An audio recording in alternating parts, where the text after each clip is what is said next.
Hi, I'm Patrick, team lead for Coldwell Banker's top real estate team in South Carolina, the Patrick O'Connor team. And today I want to give you a quick overview of what's going on in the Northeast Columbia real estate market. The Midlands of South Carolina has never seen a better real estate market in terms of home appreciation, buyer demand, and historically low interest rates. Our biggest challenge overall is the lack of inventory to supply the strong buyer demand, which is really driving the prices for sellers.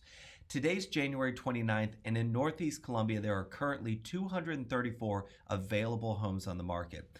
There's 520 homes under contract and 179 homes closed in January. Like most areas across the Midlands of South Carolina, inventory is extremely low in this area. New construction accounts for a little more than half of the active listings, and most of these homes are several months out from completion. So realistically, there's just around 100 homes available for buyers at this time. Now, year-to-date, home values have increased in Northeast Columbia an average of 6%, which is fantastic. And experts believe we will see a national appreciation average around 7%, so it's safe to assume that prices will continue to increase in this area as we move through 2021. Is it a good time to sell if you live in Northeast Columbia? Absolutely it is. Now, there's a few things you want to keep in mind when selling in this type of market. The first is the importance of marketing and listing exposure when selling your home. Some think that marketing isn't necessary in a seller's market, which really couldn't be further from the truth.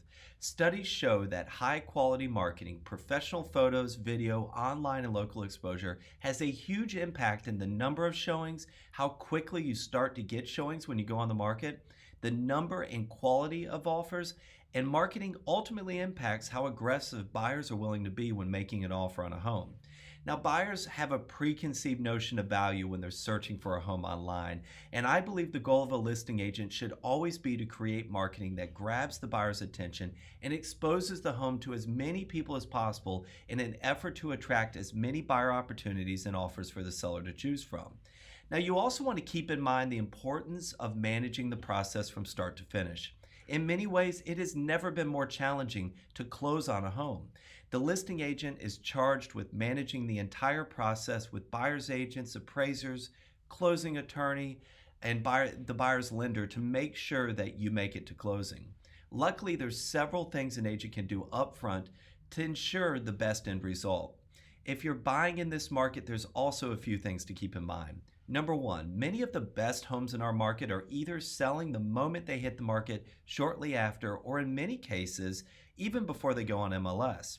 I would recommend working with a hyper-local agent or team who has a strategy for getting information about the homes coming to the market, a track record for helping a lot of buyers, and also someone who moves quickly when it comes to showing in person or virtually.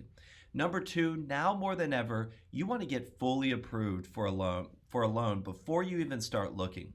When a home gets multiple offers, a lot of the offers can start to look the same. It's best to have a pre-approval letter rather than a pre-qualification letter, and in my opinion, it's even better if that approval is from a local lender.